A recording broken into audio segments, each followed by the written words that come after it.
Bonjour à tous et merci beaucoup pour l'invitation. On a déjà eu des échanges et des présentations au CEDRE et là c'est bien de pouvoir aussi élargir et s'appuyer un petit peu sur vous pour vous présenter Track Déchets, mais vous en avez pour beaucoup entendu parler. Ce que je vais vous présenter, ça va être assez générique. Donc l'objectif c'est aussi que je réponde à vos questions, vos interrogations voilà, dans la mesure du possible. Euh, donc Track Déchets, simplifier, sécurité, la traçabilité des déchets. Track Déchets, c'est un outil qui a été développé dans le cadre d'une start-up d'État. Alors maintenant, il y a 3 ans, en octobre 2018, soutenu par la DGPR, Direction générale de la prévention et des risques, et l'incubateur est au ministère de la transition écologique. Et on l'a conçu, on l'a co-construit avec une démarche agile et en travaillant avec l'écosystème, donc les acteurs, les syndicats, les fédérations, les représentants du monde du déchet dangereux pour arriver à un produit tel qu'il est aujourd'hui et qui peut encore s'améliorer. C'est un produit libre d'utilisation et gratuit et qui sera obligatoire à compter du 1er janvier 2022 prochain. Donc ça, c'est issu du décret qui est indiqué de mars 2021. Donc, track des chiffres de proposition de valeur, c'est simplifier la gestion quotidienne de la traçabilité et sécuriser la chaîne de la traçabilité. Alors, simplifier, c'est parce qu'on permet à des producteurs d'avoir un outil qui est gratuit, qui leur permet de suivre leur bordereau, etc. Faire en sorte qu'il y ait moins de papier, moins de gestion de bordereau. Même pour les acteurs qui ont un outil, il y a un travail de connexion, mais après, c'est une simplification puisque toutes les données vont rentrer dans leur outil et sortir de leur outil directement via Track Déchets. Et puis sécuriser la chaîne de traçabilité. Ce sont des contrôles de cohérence qu'on fait. Alors principalement pour le moment, c'est à l'inscription.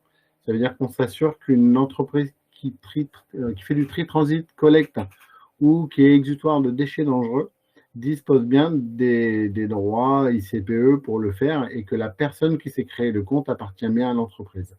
Voilà, donc ce qui permet de simplifier un petit peu le travail. C'est un outil plateforme et qui devra être utilisé par tous les acteurs du déchet. Donc la loi prévoit que tout le monde doit dématérialiser.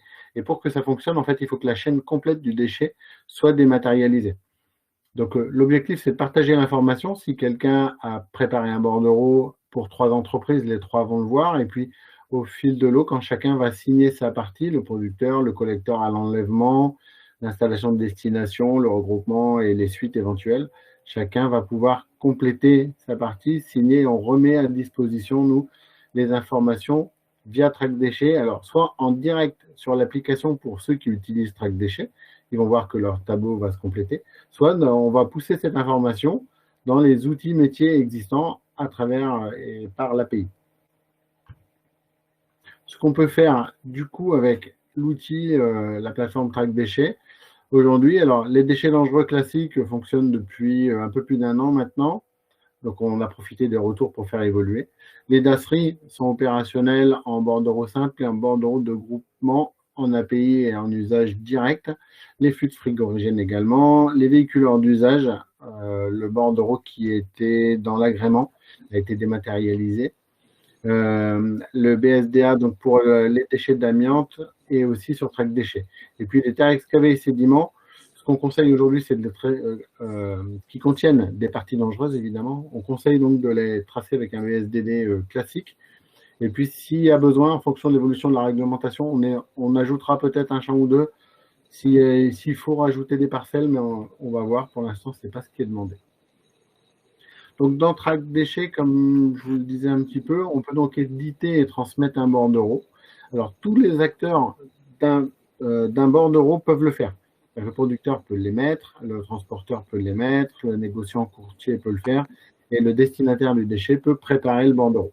Ensuite, la signature se fait de façon dématérialisée, soit sur le compte Track Déchets, soit par un jeu de code qu'on a mis en place. Le producteur, par exemple, peut signer juste avec un code à l'enlèvement à la collecte, soit dans les outils métiers existants qui sont interconnectés avec Track Déchets. Suivre l'état de ces déchets, c'est disposer d'un tableau de bord sur Track Déchets pour ceux qui l'utilisent, pour savoir où est arrivé le déchet, à quel statut, est-ce qu'il a bien été accepté, traité, etc. et tout ça se reporte dans un registre de déchets qui permet une extraction soit réglementaire, déchets entrants, sortants, transporteurs, etc., soit une extraction exhaustive de tout le registre avec toutes les données concernant l'entreprise. Alors, un workflow, mais il est un usage, c'est vraiment pour dire qu'à chaque étape, et peu importe quel acteur, on va pouvoir passer d'une étape track déchets, par exemple, à une étape SaaS ou un ERP propre, etc. Donc, ça veut dire qu'on peut éditer un bordereau dans le track déchets, le pousser, le transporteur pourrait avoir son propre outil, il pourrait signer l'enlèvement, on peut revenir à la réception sur le site track déchets, et puis ça part ailleurs dans un autre site de traitement, et lui, il pourrait l'avoir dans son outil. Voilà. Donc, on peut mixer toutes les solutions. On a fait en sorte que ça fonctionne avec les deux usages, quoi. Donc, une petite spécificité sur l'amiante. C'était ce qui avait été demandé, je crois, à Judith. Je regarde, je relis parce que moi j'ai l'écran un peu large.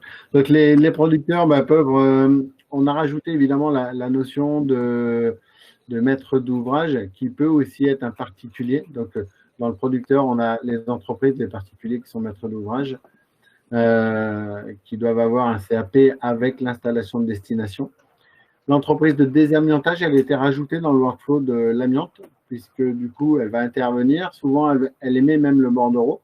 Elle va compléter sa partie sur sur tous les éléments concernant le déchet, le type de conditionnement et les scellés. Le transporteur, donc c'est comme sur les autres bordereaux où il signe, il va pouvoir vérifier, signer et emporter. Les centres de transit ou groupement doivent être ICPE. Et on a rajouté aussi la notion de déchetterie, parce que certaines déchetteries acceptent temporairement ou sur une journée ou X fois dans l'année des déchets d'amiante. Et dans ce cas-là, elles ont un protocole. Souvent, elles éditent des documents qui ne sont pas forcément des vrais documents de traçabilité. Donc, on va permettre de faire un bordereau assez simplifié qui peuvent en plus renvoyer ou redonner aux producteurs privés plus particuliers. Et eux, ils vont pouvoir faire un bordereau de groupement de tous ces bordereaux pour une évacuation ensuite vers l'exutoire. Les centres d'enfouissement, évidemment, où les nouveaux traitements ont été ajoutés. Il y a des traitements chimiques expérimentaux qui ont été rajoutés dans la traçabilité d'amiante. Donc voilà. Et après, ça, c'est les acteurs concernés. Donc, ceux qui ont un outil ou pas, et les courtiers et les corps de contrôle sont des acteurs concernés par la traçabilité amiante. Mais voilà, on avait fait une particularité dessus. Est-ce que à ce stade, vous avez des premières questions?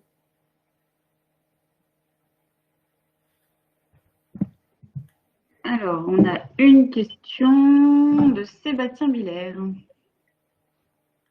Alors, je ne les vois pas. Hein. Par contre, si vous... Oui, c'est bon. Ouais. Sébastien, allez-y. Oui, bonjour. Merci Bonjour. pour cette belle présentation. Est-ce que Track Déchets est simplement aujourd'hui ciblé que pour les déchets dangereux? On devrait le préciser parce qu'à chaque fois, on a la question. Il faut que je le mette dans les présentations, ça. L'obligation réglementaire, c'est de tracer les déchets dangereux ou les déchets qui contiennent des polluants organiques persistants, des POP. Donc ça, c'est l'obligation. On peut tracer des noms dangereux dans Track Déchets, mais moi, je ne pourrais pas pousser pour qu'il y ait une chaîne complète, parce que si un des acteurs refuse, il a le droit de refuser. Par contre, sur des déchets dangereux, les acteurs auront obligation de faire de la démat. Une dernière question. On voit bien la chaîne de valeur. Demain, si un éco-organisme doit gérer l'amiante, comment il s'intègre dans votre dispositif? Un éco-organisme, vous dites? Ouais, Oui, pour la gestion des déchets du bâtiment, qui comprendrait l'amiante. exactement. C'est ça. Alors, les éco-organismes ont une place particulière. Alors, il faudra sans doute que je vous montre, je partagerai notre écran. Quand on renseigne un bordereau dans Track Déchets, on peut tout de suite viser un éco-organisme et du coup, il est en copie de cette traçabilité. Il peut être aussi commanditaire, hein, il peut préparer le bordereau, mais il aura un retour de la traçabilité d'amiante à minima pour information. Merci.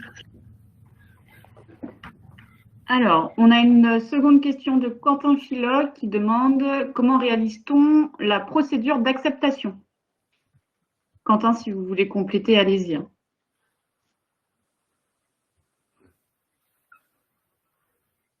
Alors, si vous parlez du CAP, là, certificat d'acceptation préalable, il y a le champ comme le bordereau qui est à compléter, mais Track Déchets ne gère pas les CAP parce que un CAP, c'est pour un seul déchet entre deux entreprises, donc un producteur et un exutoire. Et ça, en fait, on n'a pas la main parce que c'est un élément clé et on ne sait pas quels sont les champs, d'autant plus que c'est un champ libre, enfin, quels sont les champs et quel est le numéro utilisé entre deux acteurs, sachant qu'entre les deux acteurs, s'il y a 50 déchets, ben, il y a 50 CAP et qu'il y a autant de CAP que de clients. Voilà. Donc, on ne gère pas les CAP dans Track Déchets, en fait. Ok, merci. Poursuivre, on a Marie Vantini qui nous demande: pouvez-vous revenir sur l'explication des centres de regroupement qui deviennent producteurs des déchets amiantes des particuliers? Pouvons-nous avoir plus de détails? Oui. Ce qui est prévu pour ce workflow très spécifique, c'est que les déchetteries qui acceptent les déchets des particuliers vont pouvoir utiliser, au moment où ils créent le bordereau, ils vont pouvoir dire je suis une déchetterie et je reçois des déchets des particuliers. À ce moment-là, quand un particulier vient, ils vont faire un bordereau sans faire signer le particulier, il n'y a qu'eux qui vont signer. Donc, ils vont renseigner le champ du particulier. Donc, Monsieur Dupont, qui habite à tel endroit, m'a déposé la valeur d'un big bag d'amiante et d'environ 500 kg. Et ils vont le signer comme déchet entrant et en regroupement chez eux, donc avec un code R12, D12 plutôt d'ailleurs, D13. Et ça va conserver ces bordereaux en mémoire. Et une fois que leur benne est pleine et qu'ils l'envoient, ils vont faire un bordereau de groupement. Et ils vont cumuler tous ces petits bordereaux et ils vont pouvoir faire un bordereau unique à destination de l'exutoire. L'avantage, c'est qu'on est sur un seul bordereau pour les particuliers, sur un seul modèle, et que si le particulier le demande, on peut lui sortir le document, la déchetterie peut lui éditer le document et lui remettre, comme ça il pourra justifier de l'enlèvement de ses déchets s'il avait besoin, par exemple, devant un notaire ou autre. Quoi. Donc le workflow est beaucoup plus simple, il n'y a qu'une signature sur cette étape-là. Par contre, après, une fois qu'on a le bordereau de groupement d'amiante, c'est le principe normal où la déchetterie va devenir détentrice. Elle regroupe tous ces déchets et elle les envoie à l'exutoire qui accepte, valide et indique l'enfouissement, par exemple. Si vous cherchez alors, plus de détails, sur Track Déchets, il y a une foire aux questions. Et dans la foire aux questions, on a redétaillé par type de déchets ce qu'il est possible de faire. Et dedans, vous aurez la notice et le récépissé du BSDA, et qui sera beaucoup plus... enfin, il y a l'explication du fonctionnement du récépissé avec des détails, justement, et j'ai réexpliqué la déchetterie dedans. On vous remettra tous les liens quand je vous ferai parvenir le lien d'enregistrement pour le webinaire, comme ça vous aurez toutes les informations. On a une question complémentaire sur certificat d'acceptation préalable qui nous demande: pourrions-nous quand même indiquer notre numéro de CAP sur le BSD? Ah oui, en fait, il est même obligatoire. Donc, vous devez le faire, mais Track Déchets ne gère pas le CAP entre les acteurs. Mais le numéro de CAP, il est obligatoire, puisque c'est une obligation pour des déchets dangereux. Et il y a des cas d'usage où vous n'avez pas de CAP parce que c'est une intervention en urgence sur une pollution ou quoi que ce soit. Et dans ce cas-là, il suffit de marquer urgence à la place de CAP et ça va fonctionner. Dernière question qui vient d'arriver. Pouvons-nous ajouter des pièces jointes sur le site?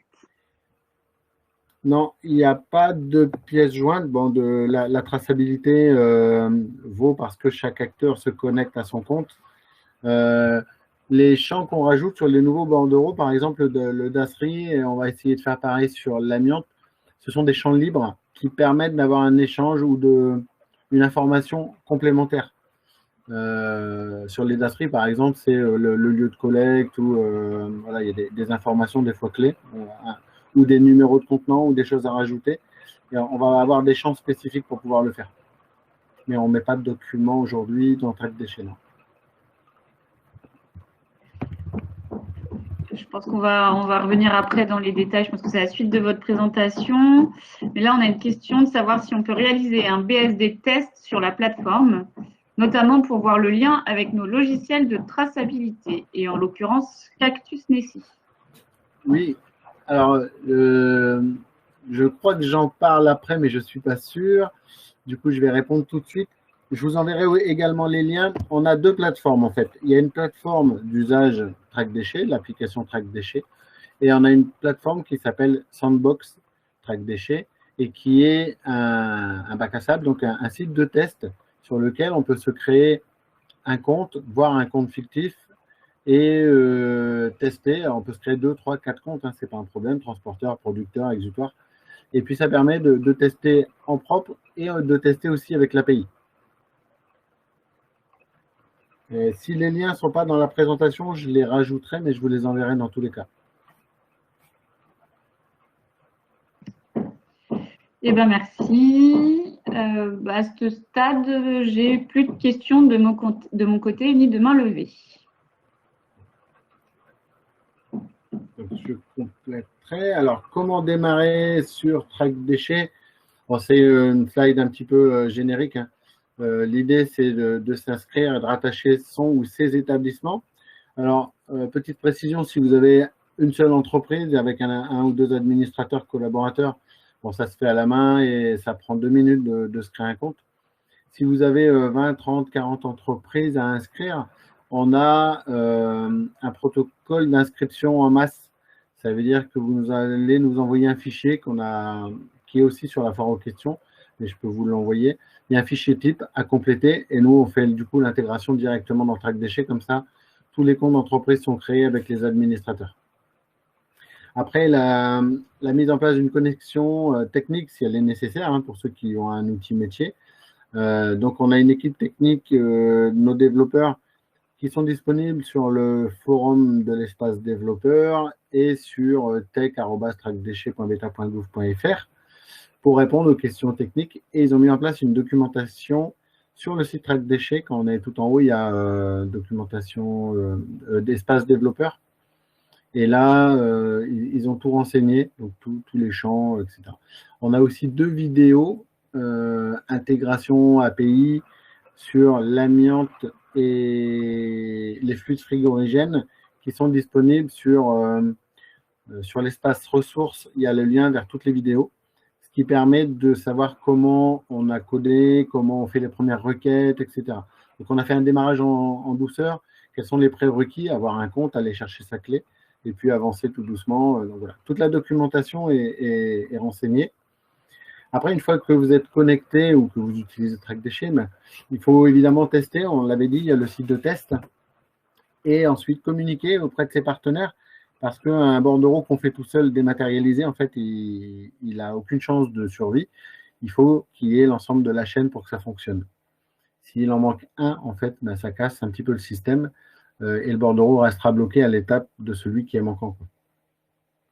Voilà, donc une fois qu'on a fait des chaînes pilotes, on teste les retours d'expérience, y compris avec nous, hein, on est disponible pour voir s'il y a des problèmes sur le déploiement. Et puis après, il y a le passage à l'échelle. Ça, c'est les étapes clés. Alors, tout ça, évidemment, ça prend un petit peu de temps. J'en suis conscient, hein, qu'on est à moins de 3 mois de la date. L'idée, apparemment, de la DGPR, c'est de maintenir la date, mais après avoir une vraie période de transition et de souplesse pour que les gens puissent finaliser les travaux, le déploiement, passer, voilà, éliminer tout doucement le papier, etc.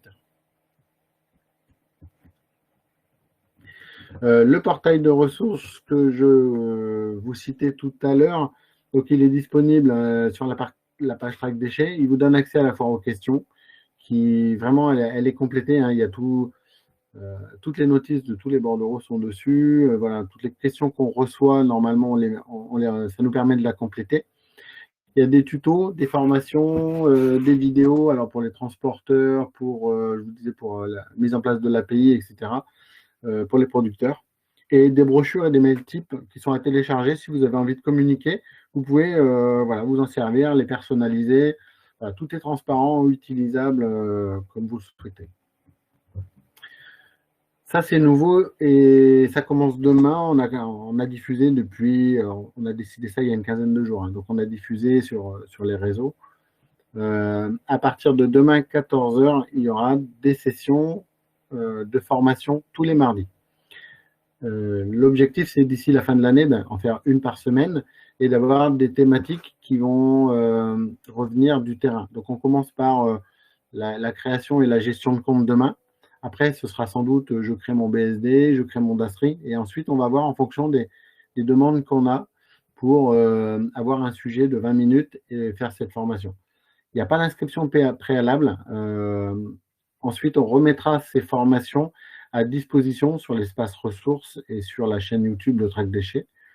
Et ce qui fait que ce sera toujours disponible. Si vous loupez, c'est pas grave, vous l'aurez le soir même ou le lendemain. Allez, une fois qu'on a retouché un petit peu la vidéo, vous l'aurez le lendemain de disponible.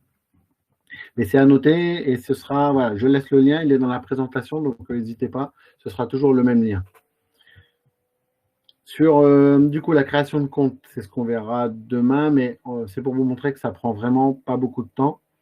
Moi j'en fais assez régulièrement. Se créer un compte, donc il faut nom, prénom, un email et puis un mot de passe. Et une fois que vous avez ça, vous créez votre compte personnel. Ce compte-là, vous allez recevoir un email. Une fois que vous allez valider l'email, ça montre que l'email est opérationnel et du coup, on valide le compte. Une fois que c'est fait, vous pouvez aller sur Track Déchets, mais vous n'avez pas encore d'établissement, donc il va falloir rattacher un établissement, puis après 2, 3 si vous en avez plusieurs. Et une fois que vous le faites, il vous faut juste votre SIRET. Et avec votre SIRET, vous allez pouvoir créer votre établissement et identifier les différents profils. Si vous êtes producteur, installation trait transit regroupement, si vous êtes collecte déchetterie, VHU, installation de traitement, transporteur, négociant, courtier, etc. Il y a des profils pour lesquels on va demander des informations complémentaires. Si vous êtes transporteur, on va vous demander votre récépissé de transport. C'est pas pour forcément que ce soit plus complexe, c'est pour pré-renseigner les champs quand votre installation est visée en fait. Donc on a les infos, on les remet à disposition. Voilà, après toutes les questions, on a mis cette nouvelle adresse, enfin ça date maintenant de quelques mois, qui permet de regrouper nous toutes les demandes au même endroit et d'y aller. Alors on n'y va pas tout le temps parce que on a privilégié des créneaux sur lesquels on répond aux questions ou on renvoie vers la documentation, etc. Voilà.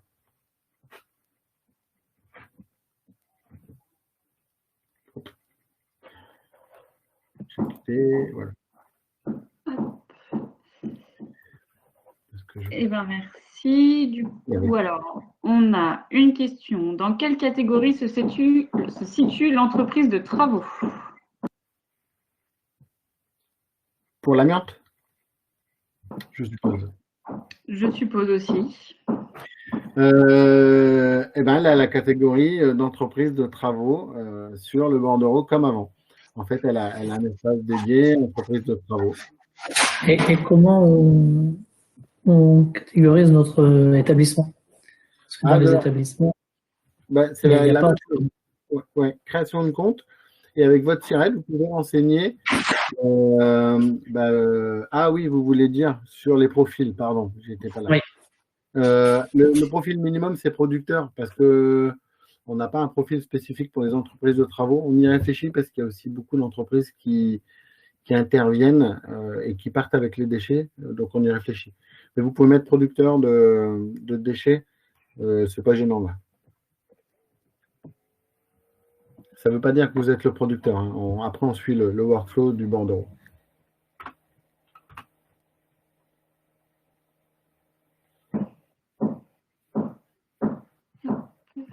Alors, on a une question qui vient d'arriver.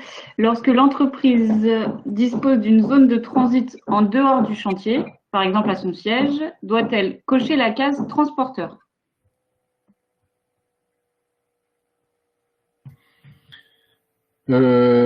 Il y a deux questions là. En fait, si vous transportez des déchets dangereux, vous êtes un transporteur de déchets, sauf si vous transportez vos propres déchets, puisqu'il y a une exonération une exemption au récépissé dans ce cas-là. Et dans d'autres cas, vous n'allez pas rentrer dedans, il faut être inférieur à 100 kg de déchets dangereux. Et ensuite, si vous amenez les déchets à votre installation, ça veut dire que votre installation fait du tri transit regroupement. Le nom est comme ça, hein, de déchets dangereux, ou pas, je ne sais pas ce que vous faites comme déchets. Et dans ce cas-là, il faut, voilà, il faut être ICPE normalement. Alors, si c'est du non dangereux, ça va dépendre de la quantité ou de la surface. En fait, il faut regarder plus en détail la rubrique, quoi.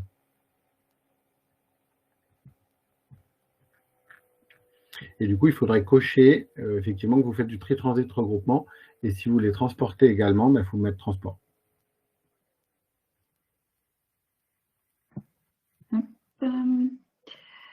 Question suivante du coup. Comment se déroulera la signature des BSDA?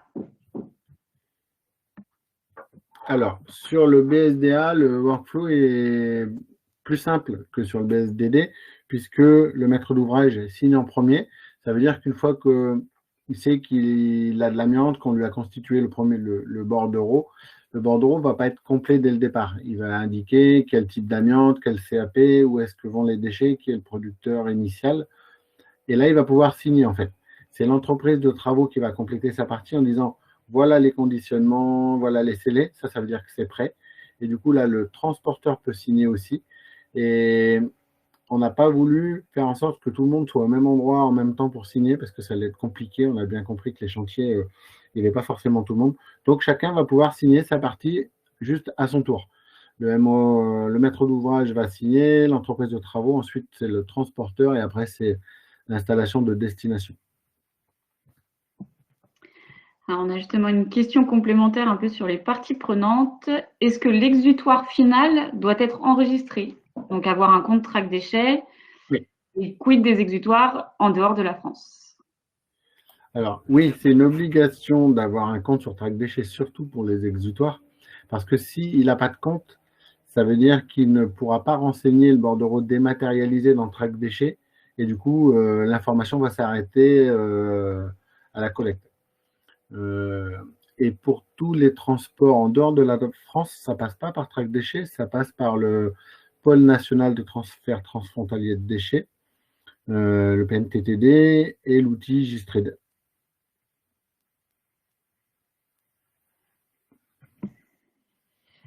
On a encore une question, alors là, qui est un peu plus spécifique à l'entreprise en elle-même, je pense. Bonjour, la sandbox et la version actuelle sont-elles à jour? Pour la sandbox, nous n'avons pas encore réussi à faire des tests de transit d'amiante. Est-ce en cours de développement ou est-ce que c'est lié à un problème de paramétrage de notre part? Non, ce n'est pas le paramétrage de votre part et j'ai pas testé. Ouais, j'ai pas testé le transit, j'ai bien testé l'amiante. Je vais le vérifier. Là, il faut que je vérifie, que je vous le redise après.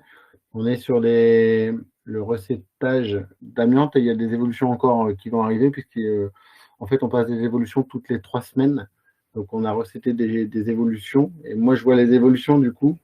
Je vais vérifier en sandbox si on peut faire du transit. Ouais. Alors, ce sera prévu, hein. De toute façon, ça va fonctionner. Mais je ne sais pas, du coup, là, je ne peux pas vous répondre. J'avoue. Voilà, c'est initié, c'est une piste de réflexion. Voilà, on vous aura soumis la question. Oui, ça doit marcher. C'est pas ils ont raison, c'est que ça doit fonctionner. Je vais juste vérifier avant de vous répondre. Ouais. Alors, deux questions suivantes sur la signature. Nous sommes un centre de tri et de regroupement de déchets dangereux et nous avons des particuliers qui nous emmènent leurs déchets dangereux hors amiante. Comment cela se passe-t-il pour la signature des BSD? Alors, si vous avez... alors, normalement, les particuliers ne signent pas de BSD, puisqu'un particulier va dans une déchetterie, et la rubrique 2710 permet justement ça, l'apport des déchets par des particuliers. sans contre-signature parce que ils sont censés les déposer voilà, dans des rubriques 2710. Maintenant, si vous faites autre chose, donc du 2716, pareil, je suppose, ce qui est prévu, on attend que la réglementation évolue, il est prévu dans le projet de texte BSDD qu'on puisse mentionner des particuliers. La consultation était jusqu'à vendredi dernier. Ça veut dire qu'ils sont en train de consolider les éléments de la consultation. Si le texte est validé en l'état, dedans, ils ont rajouté le déchet, le producteur est un particulier. Ça veut dire que dans Track Déchet, on devra le mettre également. Et dans ce cas-là, il y aura nom, prénom du particulier et son adresse à la place du SIRET, quoi. Et Track Déchet, c'est un outil qui doit aussi respecter la réglementation, hein. On essaye d'être agile et d'apporter pas mal de choses. Donc, ça veut dire que si la réglementation le permet, on va le faire. Et normalement, c'est ce que j'ai vu, donc ça devrait aller dans ce sens-là. Si par malchance c'était enlevé, je ne pourrais pas rajouter le particulier sur le BSDD, quoi. Voilà. Mais je pense que ça va se faire. Donc, on est en attente des évolutions réglementaires. Très bien. Ouais, c'est possible. Autre question sur la signature. Est-ce que nous avons la possibilité de relancer la MOE pour la signature du BSDA ou bien avoir un suivi des signatures? Oui. Alors, le relancer, ben, si c'est une entreprise, alors oui, il y a des particularités à Nantes. Si c'est une entreprise, il n'y a pas de souci, il faut qu'il ait son compte sur Track Déchet et vous allez pouvoir lui dire, n'oublie pas, il y a le bordereau en attente, il faut signer. Si c'est un particulier, c'est indiqué, par contre, sur le BSDA, c'était déjà prévu. Donc, on peut indiquer le producteur est un particulier et dans ce cas-là, il n'a pas besoin de signer. Vous allez le mentionner, mais lui, il n'aura pas besoin de signer. Pour l'instant, c'est valable que pour l'amiante, donc je n'ai pas trop insisté sur le BSDD. C'est la réglementation qui va le dire, mais sur l'amiante, c'était bien prévu. Donc, on peut le faire. Et la fin de la question, je suis désolé. C'était avoir un suivi des signatures, avoir un peu une notification quand une des parties prenantes a signé le BSD. Et en fait, oui, sur le tableau de bord Track Déchet, vous savez toujours à quelle étape est arrivé le bordereau. Donc, vous allez savoir qui a signé et à quelle étape il est arrivé. Donc, s'il est signé par l'entreprise de travaux, le mieux, ce serait peut-être que je vous montre. Si voilà, le transporteur l'a emporté, s'il est arrivé à destination et s'il a été traité. Donc, dans Track Déchet, c'est possible. Et ceux qui sont connectés par API reçoivent exactement les mêmes informations. Donc, s'ils mettent à jour leur API, ils savent exactement à quelle étape est arrivé le bordereau et donc le déchet. Sachant qu'on a exactement la même API, Track Déchet, si vous utilisez la plateforme, elle fonctionne sur la même API que celle à laquelle vous pouvez connecter vos outils. Donc, ce qu'on peut faire sur la plateforme, c'est que vous pouvez le faire avec vos outils, quoi. Normalement, vous pouvez même en faire plus parce qu'il y a plus de possibilités par l'API. Alors, visiblement, on a des entreprises qui ont déjà essayé sur Track Déchet de se connecter ou de faire des essais et qui ont des problématiques. De nouveau, une question par rapport à Sandbox, c'est de savoir si c'est une erreur de paramétrage pour les BSDA à chaque fois. Et une autre question un peu parallèle qui nous dit qu'ils ont un message d'erreur sur Track Déchet et qui ne permet pas de prendre en compte les déchets d'amiante. Et pourtant, c'est une entreprise de désamiantage. Là, il faut vraiment vérifier le profil qu'ils ont renseigné sur Track Déchet et être sûr qu'ils ont bien la bonne rubrique ICPE qui va avec. Mais s'il y a un défaut, Bonjour Monsieur Flao, Thierry Saint-Hillier de B-Recyclage. Je précise ma question sur la Sandbox. Aujourd'hui, via l'API, on essaye d'éditer des BSDA. On parvient à les éditer en automatique, mais uniquement en se mettant en tant que maître d'ouvrage. Par contre, si on ne se déclare pas en maître d'ouvrage, mais qu'on se déclare en tant qu'entreprise de travaux, en tant que courtier ou installation de traitement, on ne parvient pas à éditer les BSDA pour nos clients ou partenaires. Est-ce que c'est normal ou est-ce que c'est nous qui aurions fait une erreur? Je ne sais pas si c'est normal ou si c'est vous. moi, je l'ai fait avec plusieurs profils et ça a fonctionné. Il faudrait que j'en fasse en enlevant les profils de prod, là. Je peux essayer. Je ne vais pas le faire là parce que tout le monde écoute. On peut refaire le point après. J'ai vu que vous m'avez envoyé un message en plus, je n'ai pas regardé. Donc, non, c'est pas normal. Tout le monde doit pouvoir éditer le bordereau pour répondre à la question. Et je refais le point aussi dessus, là. Merci. Bon, c'est tout nouveau, hein, le BSDA, et il est en ligne depuis depuis un mois. Donc, c'est bien. Les retours nous aident aussi à vérifier ce qui ne marche pas. Si vous avez un souci, on peut rééchanger ou Laurent. Je suis disponible après la réunion si vous voulez ou à un autre moment. Oui, idéalement, comme c'est par API, ce serait le développeur qui va échanger avec vous pour qu'il comprenne ce qui marche et ce qui ne marche pas. OK. Ça marche. On a une question complémentaire, plutôt technique sur l'outil. Comment s'identifie une entreprise de travaux de désamiantage lors de la création du compte? C'est ce qu'on avait vu un peu. Oui, il n'y a pas de profil particulier. De toute façon, tout le monde a le profil de producteur, puisque le but, c'est d'être sur le bordereau. Même du tri-transit ou des exutoires sont aussi producteurs, hein, puisqu'il y a toujours des rebuts, des choses. À part les transporteurs, voilà, ou les négociants courtiers. On n'a pas un profil spécifique, donc ça ne devrait pas être bloquant, mais moi, je mettrais le profil producteur là. C'est pareil, c'est vrai qu'on ne s'est pas posé toutes les questions là.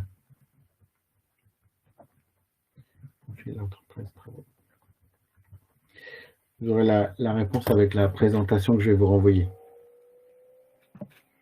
Super, et ne vous inquiétez pas, je retransmettrai à tout le monde. Oui. Moi, je n'ai plus rien de mon côté. Est-ce qu'il y a d'autres pour les participants, d'autres questions, interrogations, demandes de compléments? N'hésitez pas.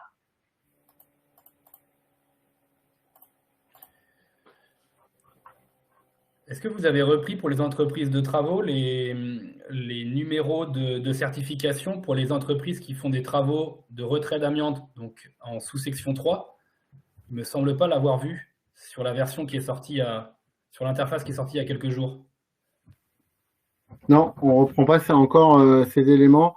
On doit avoir des échanges aussi avec des matamiantes pour voir si voilà, justement on récupère ces informations ou pas. Mais pour l'instant, on ne les récupère pas. C'est la traçabilité. Hein. Alors, on vérifie les entreprises, mais ça reste du déclaratif, parce que nous, on voit un bordereau, mais on ne voit pas le déchet. Ni l'entreprise, ni les intervenants. Donc, entre les sous-traitants et ce qu'on met dans les sacs, c'est vrai que c'est voilà, la limite de l'exercice est là. Nous, on assure la traçabilité et les personnes qui ont créé le compte et qui signent.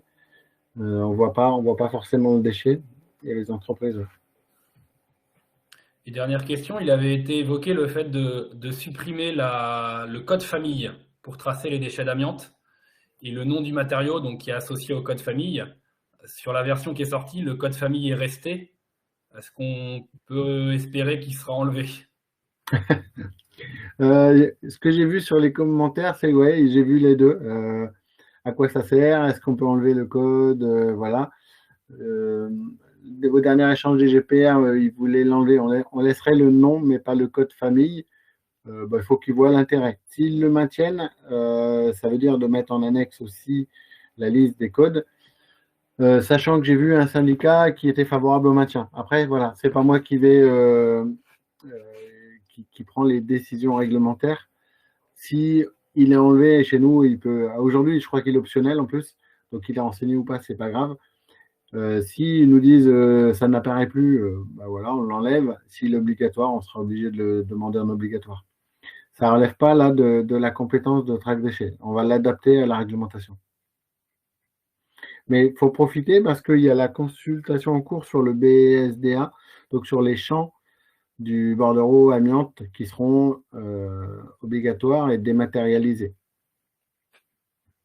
Donc là, vous pouvez réagir ou le cèdre peut, je ne sais pas s'ils ont eu l'information, mais vous pouvez faire remonter et faire réagir le cèdre, il n'y a pas de souci.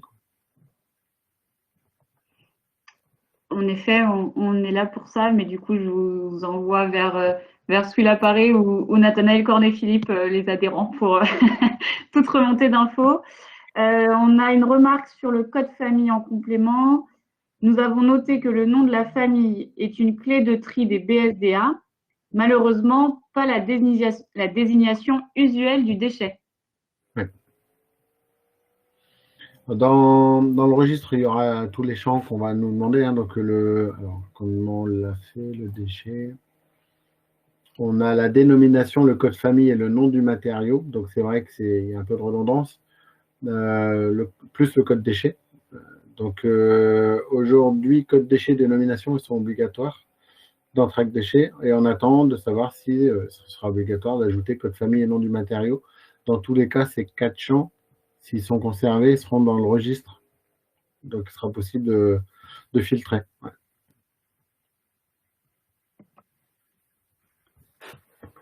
Alors, là, on est plus vraiment dans la formation. Pourriez-vous, s'il vous plaît, faire une démonstration complète? Alors, ouais, ce sera dans les formations. Ce que je disais, demain, il y a... là, je peux vous le montrer, hein, j'ai pas de souci. Oui, mais pas complet. Je vais vous montrer mon écran. Il n'y a pas... Track déchets. Hop. Oui.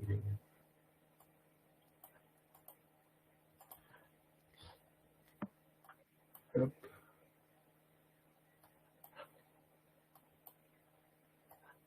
Voilà. Du coup, si je reviens... Voilà, mon compte, une fois qu'on se log, on est sur mon compte, on a accès aux établissements. Alors, moi, c'est un site de recettes. Ah non, c'est ma sandbox. Donc, il y a des choses, voilà, c'est fait pour tester, il y a des aberrations. Donc, l'Adréal, je peux, une fois que j'ai rentré mon SIRET, nous, on va chercher le code NAF et l'adresse. Vous avez la main sur modifier les profils, donc producteur, transit, regroupement, négociant, etc. Et quand vous mettez transporteur, vous voyez, ça vous a demandé le récépissé de transport ou l'agrément VHU qu'on peut compléter, ajouter si on le souhaite. Sur les onglets des établissements, on a aussi le code de signature à l'enlèvement, les membres de l'entreprise, donc le ou les membres de l'entreprise. Donc, on peut inviter quelqu'un avec l'email et puis lui donner un profil de collaborateur ou administrateur. Donc, l'admin voit tout ce que je viens de vous montrer. Le collaborateur, il n'a pas accès à la page information de l'entreprise. Il voit signature. Non, il n'a pas accès aux membres. Il ne peut pas tout gérer. Et puis, voilà. Donc, ça, c'est en gros pour le compte, mais on va y revenir demain. Quand on est dans son espace, on peut choisir, si on est sur plusieurs entreprises, pour laquelle on veut travailler. Alors, si on voulait se créer une entreprise de travaux, je vais revenir dans mon compte. Sur un site de test, j'insiste bien. Donc ici, je vais créer un établissement. Voilà. Soit je connais mon SIRET, je l'utilise pour faire des tests, soit je ne veux pas ou je ne l'ai pas et je peux demander voilà, un SIRET factice. Donc là, il m'en a donné un, c'est le 506. Et là, je vais dire entreprise de travaux. Je vais me mettre le ou les profils que j'ai envie pour tester, par exemple, et transporteur et puis traitement, voilà. Et en fait, une fois que vous avez fait ça, en site de test, hein, on est bien en sandbox, je montre, vous créez l'établissement. Ici, il veut me le créer. Voilà. Donc, lui, il a été créé. Dans mon espace, voilà, j'ai mon entreprise de travaux qui vient d'apparaître. 506, et là, je peux commencer mes bordereaux. Donc, sur les bordereaux, j'ai des onglets. Entreprise de travaux, tout à l'heure, j'ai mis que j'étais transporteur dans les profils. Du coup, j'ai aussi les onglets transport. Brouillon, c'est pour créer, c'est l'espace où je vais voir mes brouillons. Pour action, c'est l'espace signature. Suivi, c'est un petit peu le chantier, enfin le suivi des bordereaux. Et puis archive, c'est tous les bordereaux archivés. Alors, j'aurais dû vous le montrer avec une où il y a des bordereaux, voilà. Donc, on voit les bordereaux et par type de bordereau. Et quand c'est de l'amiante, il y a un petit sac avec un A dedans. Donc, c'est les bordereaux d'amiante. Pour action, c'est ceux pour lesquels j'ai toutes les étapes de signature chez moi. Là, je peux suivre mes bordereaux et voir mes archives. Voilà. À chaque fois, dans les archives, on peut avoir l'aperçu du bordereau, son PDF. Et s'il intéresse, on peut dupliquer, ce qui fait qu'on le retrouve en brouillon. On a une copie en brouillon qu'on peut réutiliser tout de suite.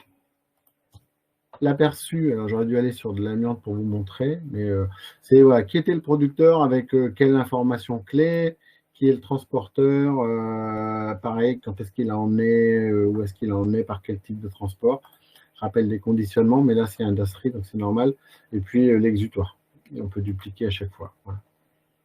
Du coup, je vais revenir à mon petite entreprise de travaux qui veut créer un bordereau d'amiante. Et oui, c'est vrai, il manque une page. C'est pour ça que vous n'avez pas pu faire le transit tout à l'heure. En fait, vous aurez une page préalable qui va vous demander si vous voulez faire un bordereau simple ou un bordereau de groupement ou de transit. Voilà, il manque l'onglet. Je l'ai en recette, mais je ne l'ai pas là. Donc ici, vous voyez, le maître d'ouvrage ou le détenteur est un particulier. Si on le coche, on va pouvoir mettre Monsieur Dupont et son adresse. Et on n'a besoin que de ça. Si on ne le coche pas, il va falloir dire qui est l'entreprise. Donc soit on lui demande son SIRET et on le met là, et on va le trouver. Soit il est dans les favoris, ça c'est mes favoris, et on va le retrouver là. Moi je vais mettre... Ah oui, il faudrait que je me mette moi-même, ce serait pas mal, mais bon, c'est pas grave, c'est pour montrer. Comme c'est un favori, ben, il connaît tous ces champs-là. Et puis, si l'adresse de chantier n'est pas au siège de l'entreprise, je peux encore ajouter des informations sur l'adresse de chantier. Sur le détail du déchet, donc j'ai la liste des codes. Donc, on a mis ceux qu'on avait retrouvés, enfin, ceux que j'ai fournis. Si vraiment il en manque un, ben, il faut le dire. Et puis, il en manque un. On va prendre n'importe lequel. Je mets au pif. Hein, donc, ne dites pas que c'est bon ou pas bon. Amiante. Alors, la mention ADR, s'il y a besoin, il faut la compléter. Et puis, on pourrait s'arrêter là parce qu'on est sur la création du bordereau brouillon. Si vraiment on a déjà tout complété, tout préparé, on peut aller plus loin. Alors, c'est juste pour vous montrer. Et l'entreprise de travaux va donc choisir Big Bag, dépôt bag, palette filmée, sac ou autre. Donc, si c'est des Big Bags, ben, il va pouvoir dire j'ai 10 Big Bags. C'est du solide, donc on a le choix solide, pulvérisant ou pulvérulent ou autre. Et puis 10, on va mettre 12 tonnes, voilà. Quantité réelle ou estimée, ça dépend s'il y a de la pesée ou pas. Les scellés, s'ils ne sont pas mis là, ils pourront être mis plus tard. Ce que je vous montre, c'est la méthode pour les mettre. Donc en fait, on met le numéro de scellé, on fait entrer, et voilà, et on en met autant qu'on veut. L'idée, c'est qu'après, on voit le nombre de scellés ici qu'on a mis et on va voir si c'est en lien avec le nombre de colis, juste pour que vous ayez une alerte. Mais ça va être au fil de l'eau du bordereau. Qui est l'entreprise de travaux? C'est celle-là, voilà, la 506 test, qui est là, elle est déjà complétée. Si on est passé par un courtier négociant, on peut l'ajouter. Courtier tout court, pardon, pas négociant. Il n'y a pas de négociant dans l'amiante. L'entreprise de transport, toujours pareil, soit je connais son SIRET, je le rentre, soit je prends quelqu'un que j'ai dans mes favoris. S'il est dans mes favoris, qu'il a complété les infos, ben les infos de récépissé se complètent. Là, on est route. On peut mettre l'immatriculation. Si on la met maintenant, c'est renseigné, mais le chauffeur pourra la mettre jusqu'au dernier moment. Le but, c'est que ça complète le registre transport. Voilà, c'est pas, il n'y a pas d'autre. Donc, s'il met. Voilà. Et les images, c'est pareil, on peut en mettre plusieurs. Il peut y avoir un camion de remorque, on peut en mettre plusieurs. Et l'installation de destination, je ne vais pas me mettre moi, mais c'est juste pour voir le bordereau. Numéro de CAP, il est libre, mais il faudra le mettre. Si vraiment il y a une installation d'entreposage provisoire, par exemple, il faut dire que l'installation n'est pas l'exutoire final, la première. Voilà. Du coup, ici, on a renseigné l'installation de destination, la première, et puis on va indiquer qui est la destination finale. Et là, on va dire qu'on va les mettre en ISDD. Je reviens. Ah oui, il faut penser des fois à rafraîchir parce que ça le fait toutes les minutes. Et donc, mon bordereau qui finit par TX5, là, qui part de boulangerie via l'établissement de test. Qui va à l'établissement de test pour de l'amiante. Voilà. Il est en statut brouillon. Et une fois qu'il est en brouillon, on peut encore modifier des champs ou on peut le publier. Une fois qu'il est publié, ça veut dire que tout le monde va pouvoir passer les étapes de signature. Donc, le premier à signer, c'était ma boulangerie. Je vais me mettre à ma boulangerie. Voilà.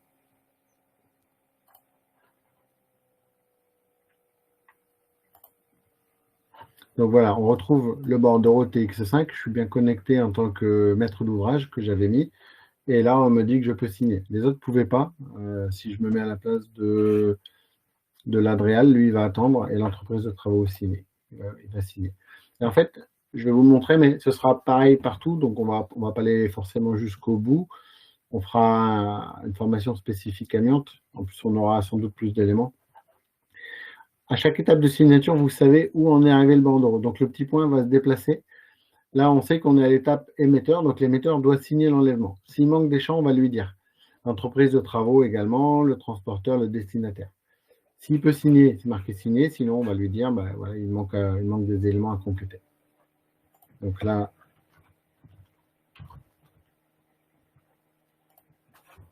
voilà. Il est signé pour moi. Alors, je ne sais plus qui étaient les suivants. Je fais les bordereaux. On ne voit pas l'aperçu. Ah non, c'était mon entreprise de travaux, c'est vrai. Donc, entreprise de travaux. Voilà.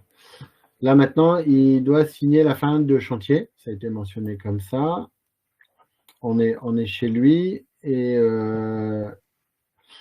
si je n'avais pas mis de scellé, il me l'aurait demandé. Mais comme j'ai tout renseigné, voilà, si tout est déjà complété, mais normalement, il doit pouvoir signer. Ouais. Voilà. Donc, lui, il a signé. Et etc., etc. Après, il faut que j'aille en tant qu'entreprise de transport. Je crois que j'avais pris la Dréal, déchets à collecter, et mon TX5, là, il est là. Il est signé par l'entreprise de travaux. Donc, vous voyez, c'est renseigné à chaque fois. Le statut indique bien où on en est. On doit signer l'enlèvement. On voit bien les étapes. Donc, on a passé l'émetteur, l'entreprise de travaux, et l'entreprise de transport doit aussi indiquer sa partie. Donc, je signe... Voilà, et donc ça va, bah, du coup, chacun se connecte et chacun voit sa partie. Si je me remets comme boulangerie, je dois pouvoir suivre mon bordereau d'amiante. Voilà. Le TX5, il est en statut envoyé. Donc, je n'ai pas la main dessus, mais je peux savoir où est-ce qu'il en est. Et j'avais mis, je crois, c'est l'entreprise de travaux en destinataire. Voilà. Et lui va pouvoir signer le traitement. Donc là, par contre, on va lui demander, ces champs-là n'ont pas été complétés tout à l'heure, évidemment, et là, on va lui demander de les compléter. Donc, quand il y a des champs à compléter, ils apparaissent là. Donc là, il va dire, ben voilà, moi aujourd'hui, j'ai accepté en totalité le lot, j'ai fait une pesée, il y en a pour 15 tonnes. Et je peux aussi compléter l'opération, puisque aujourd'hui, j'ai bien enfoui mes déchets dans l'ISDD. Et voilà. Je vais signer. Hop. Voilà. Du coup, l'entreprise de travaux. Voilà. Le bordereau, on vient de le faire. Il est. Bon, ça prend 5-10 minutes, mais il a vécu sa vie. J'ai fait signer toutes les entreprises et maintenant, il est archivé pour tout le monde. Je reconnais que pour moi, c'est plus facile et j'ai dû aller un peu vite, mais bon. On fera une formation spécifique où on rajoutera le transit, le groupement d'amiante, le particulier. Il y aura tous les cas. Là, on ne peut pas forcément faire, par exemple, la déchetterie. Donc, il y aura tous les cas et on le fera spécifiquement. Ouais. Alors, on a effectivement eu du coup plusieurs réactions et questions. Alors, est-ce que le numéro du BSDA est imposé ?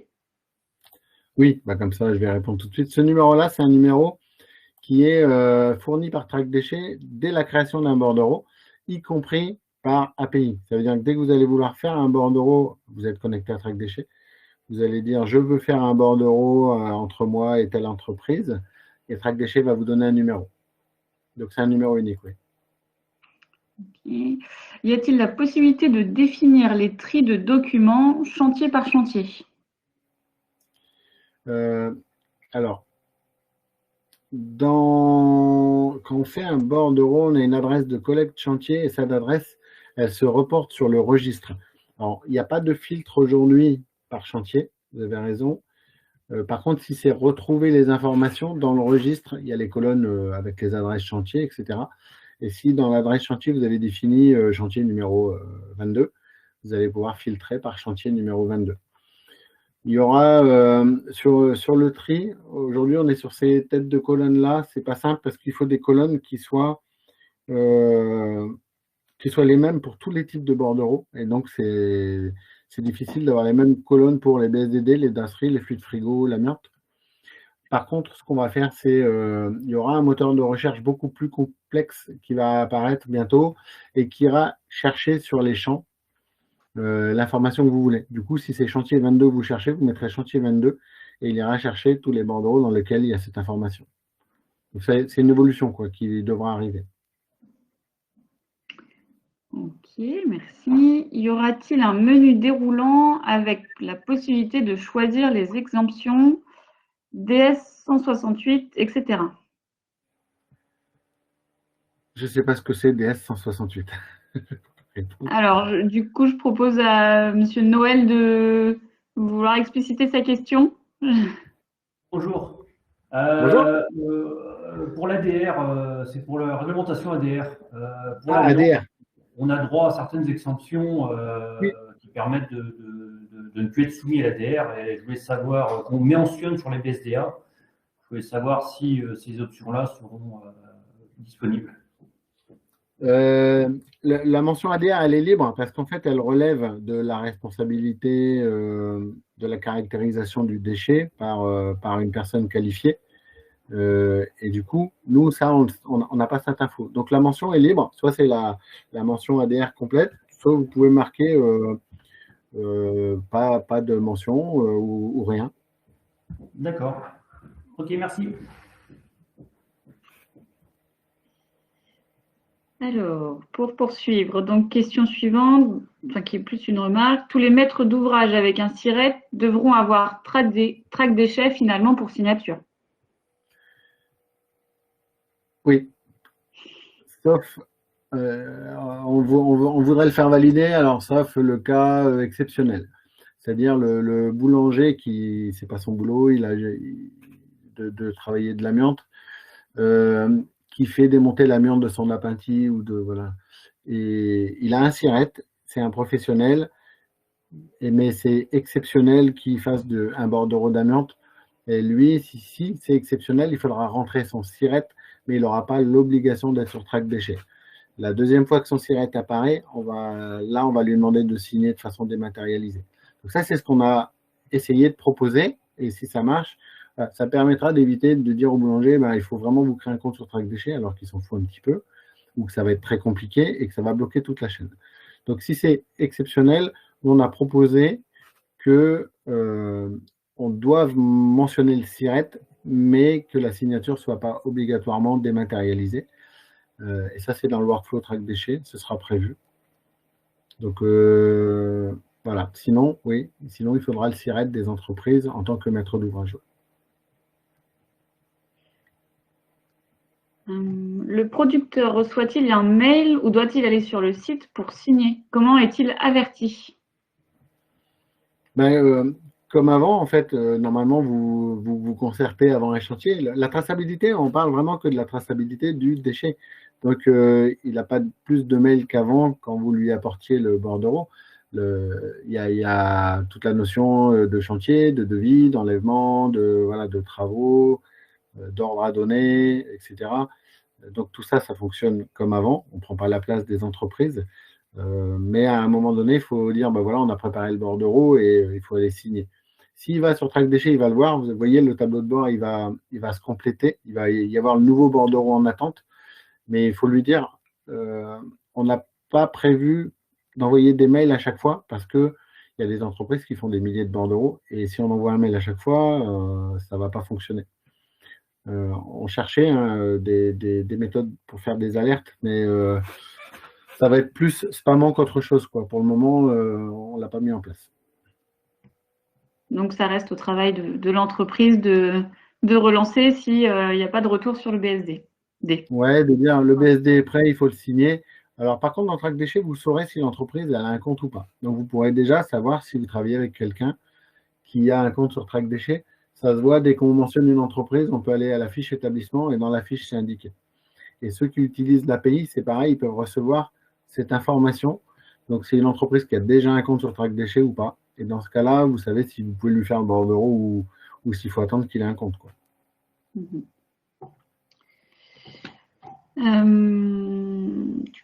J'essaie de faire un minimum d'ordre, mais un utilisateur peut-il gérer ou modifier un BSD généré par un autre utilisateur du même établissement? Alors, si vous êtes sur le même établissement, oui, vous êtes administrateur ou collaborateur, vous avez accès aux bordereaux. Les bordereaux, ils sont modifiables jusqu'à votre étape, en fait, à partir de votre étape. Donc, un producteur, tant que personne n'a signé, le maître d'ouvrage, peut modifier tous les champs du bordereau. Une fois que lui l'a signé, il valide les champs. Alors, il faudrait que vous voyez le récépissé, mais il valide les informations le concernant et les informations sur l'amiante tout court. Quand l'entreprise de travaux signe, elle fiche les infos concernant et le conditionnement, etc., etc. Mais tous les autres champs sont modifiables. Donc, admettons que l'exutoire a un problème technique et il ne peut pas vous recevoir. Tant que l'exutoire n'a pas signé, en fait, vous pourriez dire ça va sur un autre exutoire et c'est possible. Donc, tous les gens d'une même entreprise ont accès au bordereau. Oui.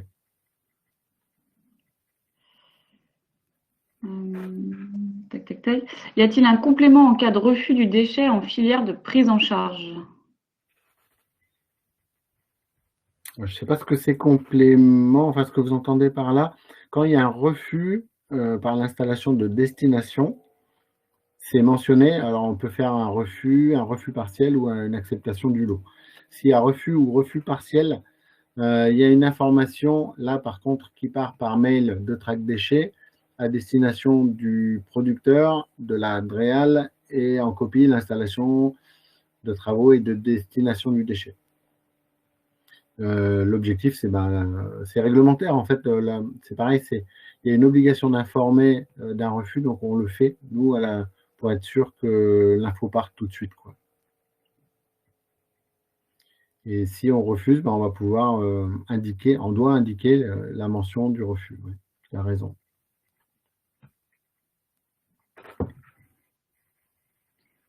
Bien. Donc, j'ai une dernière question. Est-ce qu'au moment de la signature, y aura-t-il possibilité de voir un PDF du document pour ajuster certains champs? Exemple, numéro de scellé, mention au titre de l'ADR, etc. Oui, alors vous les aurez, je ne sais pas s'il l'a complété, c'est en recette. Ouais, l'aperçu, là, n'est pas encore actif. En fait, vous allez avoir un aperçu qui vous reprend tous les éléments d'un bordereau, comme je vous ai montré sur un autre bordereau tout à l'heure. Et vous aurez un PDF qui, je ne pense pas, à moins qu'il l'ait mis là, mais qui n'était pas actif. Non. Donc ça va arriver. Vous aurez tous les champs du bordereau dans l'aperçu et sur le support PDF. Oui.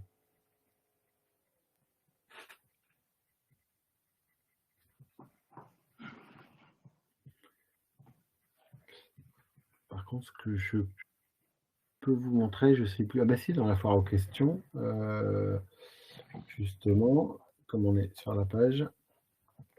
Quand vous êtes sur la foire aux questions, Track Déchets, vous avez les informations par type de bordereau. Ici, vous avez Dasserie Amiante, voilà. Amiante, la notice et le récépissé BSDA. Donc, vous avez la notice et le récépissé que je vais vous montrer.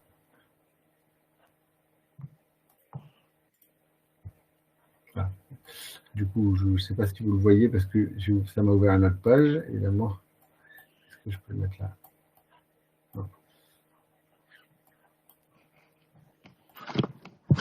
Je vais vous partager le BSDA.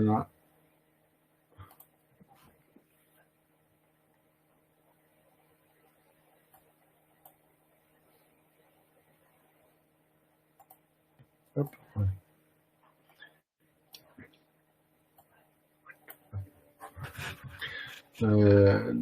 Donc le récépissé, il va ressembler à peu près à ça. Il y a des évolutions.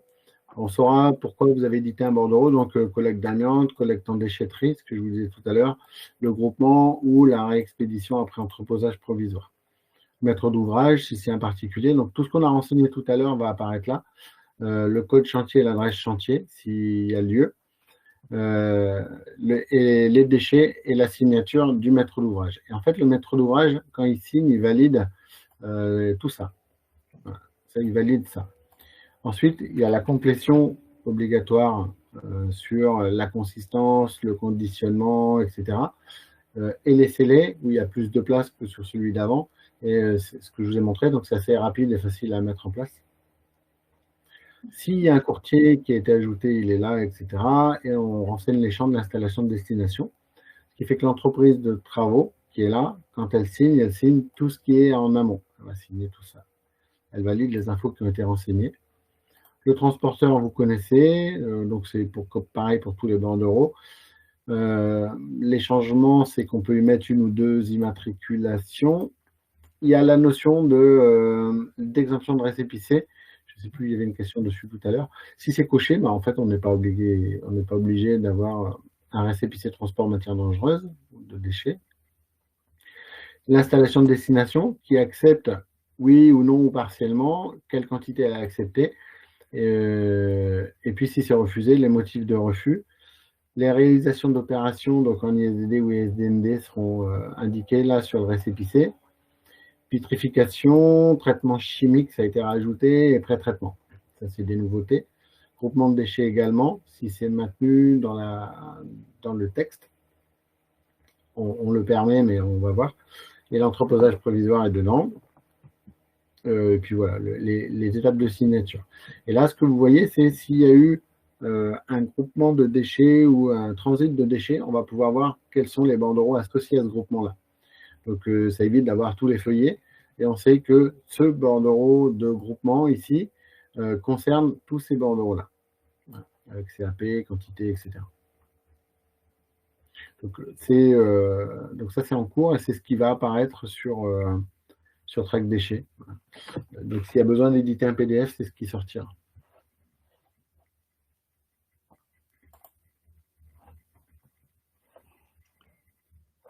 Ok, bah merci, je pense que c'est clair. Alors, on a une question un peu technique. Dans le cas où un centre de préparation collecterait et identifierait un déchet dangereux dans le chargement de DND, donc déchets non dangereux, d'un de ses clients qui aurait été identifié, comment le centre de préparation doit-il se positionner sur Track Déchets? Ah, je l'ai à chaque fois, celle-là. Il n'y a pas de réponse magique. En théorie, vous devez faire un refus partiel parce que comme ça, vous avez quelque chose qui officialise le fait qu'il y avait quelque chose de pas conforme au bordereau. À partir de ce moment-là, il y a plusieurs solutions. C'est forcément, il va falloir entrer en contact avec l'entreprise, lui dire il y avait ces déchets-là, on va refaire un bordereau, etc. Mais le départ, c'est le refus partiel parce qu'en mentionnant que par exemple, dans le bac de carton, il y avait des batteries et des bombes d'aérosol. Ça permet de justifier après d'un retour ou d'un nouveau bordereau. Alors, plusieurs solutions possibles. Hein. Idéalement, pour avoir un registre bien tenu par tout le monde, c'est de refaire un bordereau en indiquant il y avait des bombes aérosols. Donc, on dit au producteur de signer sa partie, le transporteur aussi, et puis et l'entreprise de destination également. La théorie, c'est ça, quoi. C'est de refaire un bordereau. Je sais que c'est pas simple, mais dans tous les cas, il faut appeler le producteur parce que c'est pas le même tarif, c'est pas la même gestion, donc il faudra un contact. Mais voilà, le conseil que je peux donner, c'est bien indiquer un refus partiel, parce que dans toute justification que vous aurez apportée, pourquoi vous avez refait un bordereau, pourquoi le transporteur n'a pas signé, pourquoi parce qu'en fait, c'est une régularisation et on l'avait mentionné sur un refus, quoi. Donc, ça voudrait dire que même les entreprises qui ne sont pas habilitées à recevoir du déchet dangereux, vous leur conseillez de se mettre sur Track Déchets quand même, pour pouvoir justement identifier et suivre après s'il y a la présence d'un déchet dangereux dans une de leurs bennes. Là, c'est accidentel, en fait. Ouais. Si ils font que du non dangereux et que de temps en temps, il y a du déchet dangereux, c'est accidentel. Donc, ça va être il y a énormément de cas possibles parce que ça dépend forcément du déchet, du lien avec les producteurs. Est-ce que le transporteur y va tout le temps? Donc, ça veut dire, est-ce qu'on peut lui ramener ses déchets? Il y a plein de cas de figure qui se posent. Si on fait un refus même partiel, le bordereau de refus partiel, vous pouvez l'éditer et il peut servir au retour d'un déchet. Donc, c'est pour ça que je ne peux pas me mettre et répondre à la place d'un cas précis parce que ça peut être, on va renvoyer le déchet au producteur et il s'en débrouille. Ça peut être, on va devoir aussi devenir un détenteur de déchets accidentellement, on en a reçu et on va peut-être refaire un bordereau, mais on va refacturer au producteur initial. Mais dans tous les cas, pour justifier cette action-là, c'est le refus précédent. C'est comme ça que vous soyez du coup un nouveau producteur de ce déchet-là, parce que vous l'avez, vous pourrez justifier que vous aviez eu 50 kg de déchets dangereux et que vous avez refait un bordereau derrière, ou que vous avez refait un bordereau pour le producteur initial. Voilà. De toute façon, le déchet est déjà chez vous. Hein. Donc après, c'est de la gestion. Il y a aussi une part commerciale parce que ça va dépendre de qui était le producteur, si c'est exceptionnel, si c'est récurrent. Voilà. Le fait aussi de faire un refus partiel va lui envoyer un mail de notre part et on va lui dire aussi que l'Adréal est en copie de ce mail-là. Ça veut dire que une fois, c'est bien, ça arrive, on est d'accord qu'il y a des gens qui n'ont pas fait attention. La deuxième fois, il vaut mieux qu'il rappelle à l'un de ces gens. Et si ça arrive 10 fois dans l'année, évidemment que un jour, on va lui poser des questions. Quoi. On va lui demander de bien gérer ses déchets parce que le tri à la source, c'est aussi une obligation réglementaire et qu'il faut qu'il fasse bien son boulot. Quoi. Je ne peux pas aller plus loin parce que ça dépend de trop de cas particuliers, de trop de cas métiers et c'est compliqué de bien répondre à la question. Alors, en complément, on a une demande de savoir si pour les déchets plomb et les déchets FCR, il faudra également passer par track déchets. Alors les FCR, qu'est-ce que vous appelez FCR du coup?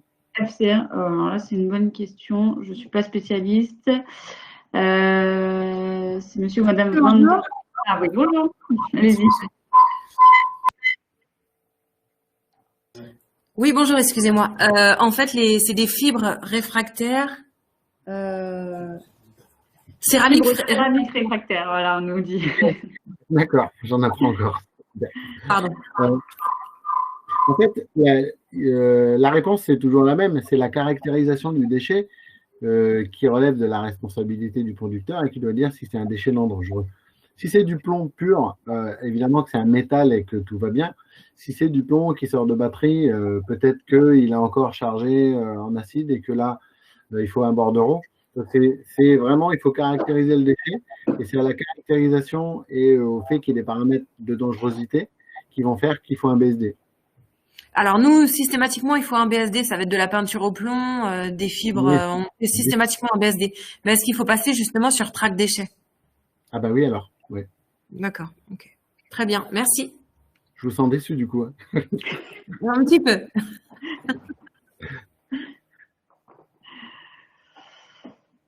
Et bah, du coup, ça nous permet aussi, on a une question de savoir si le BSDA papier seront-ils valables à partir toujours valables à partir du 1er janvier 2022?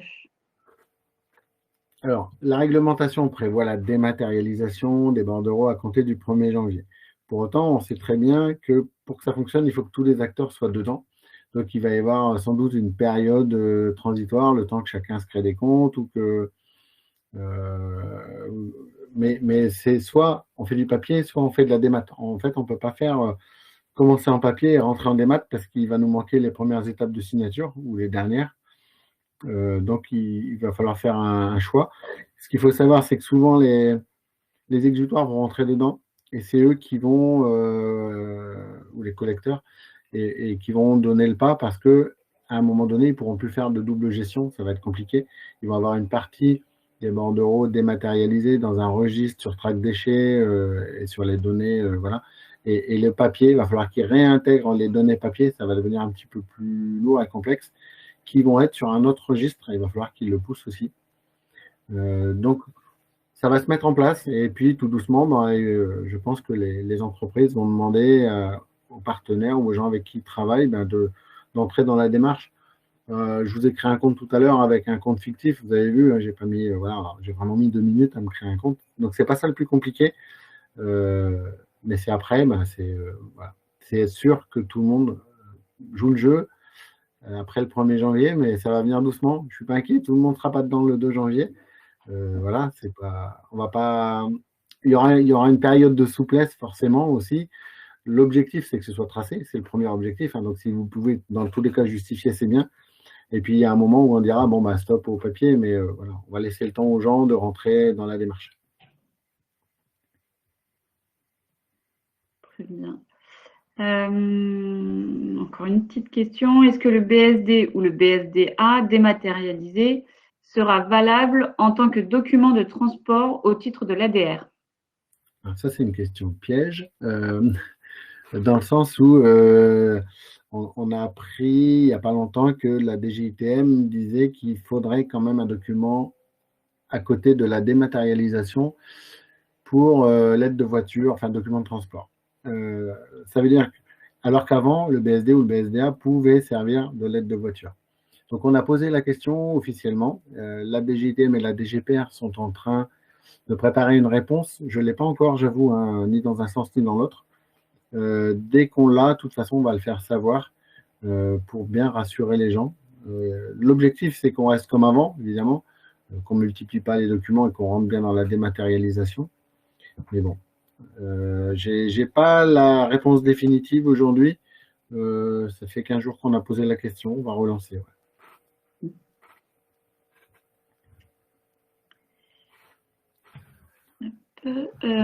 Alors, enfin, comment valide-t-on le BSD au départ du chantier?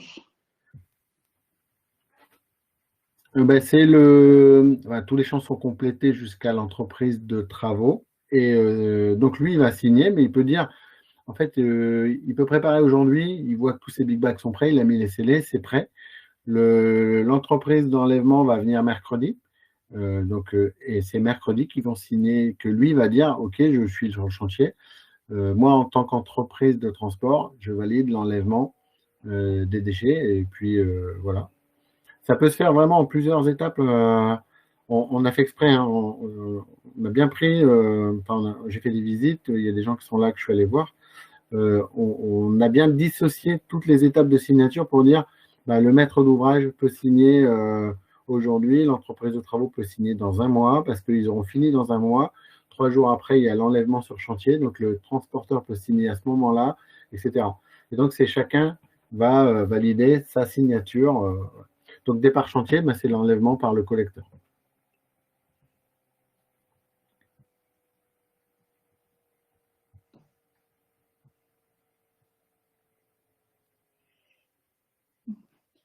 Alors, moi, j'ai plus de questions de mon côté. Merci beaucoup. Dernière chance, sait-on jamais. On est à 1h30 de présentation, enfin d'échange tous ensemble. Donc, profitez-en.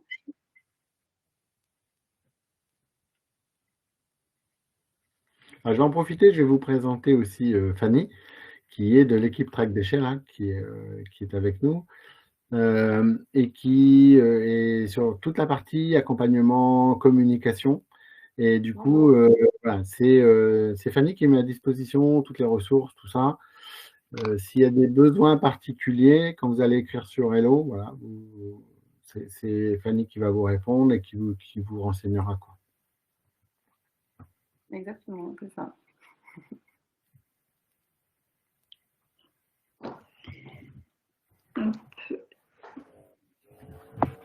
Bon, j'ai pas de complément visiblement. Moi, j'en profite pour informer tout le monde. Donc, du 12 au 15, on a le Salon Polytech à Lyon. Le CEDRE, il sera présent et animera le village économie circulaire dans le BTP. Et nous aurons l'occasion justement de piloter un atelier avec encore Emmanuel Flao et le projet EMAD sur la traçabilité le jeudi 14 du coup. Donc, n'hésitez pas à nous rendre visite pour avoir des compléments, échanger et être présent sur ce salon avec nous. Voilà.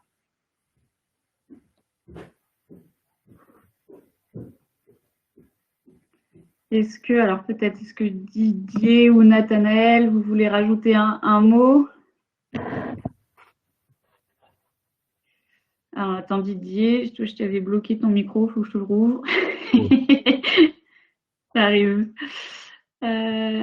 Pardon. Je ne te trouve pas.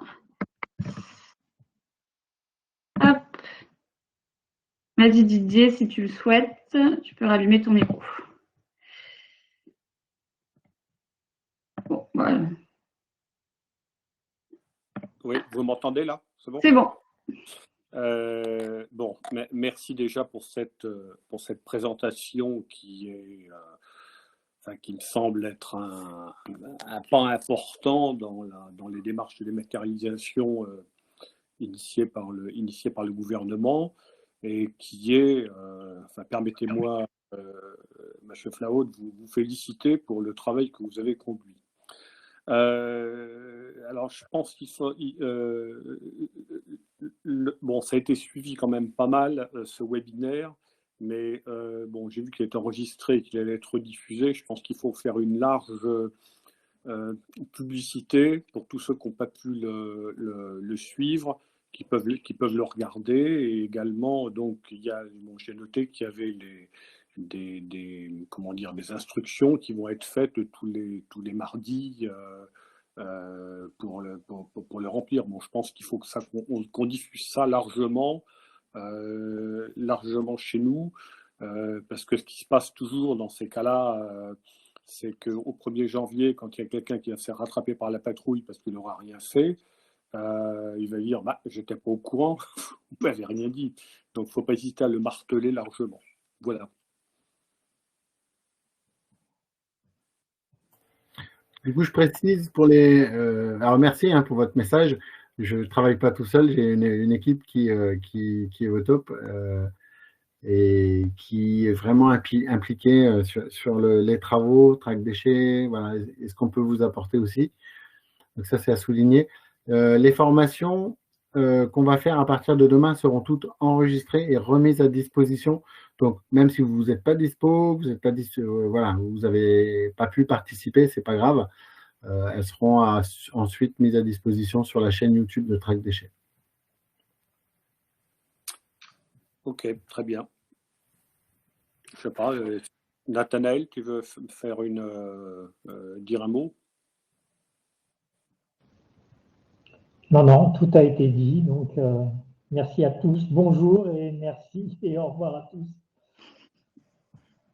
Bon, et bien écoutez, je vous remercie d'avoir suivi ce webinaire. Je vous remercie de cette excellente présentation et de cette discussion enrichissante. Et je vous dis bonne fin d'après-midi.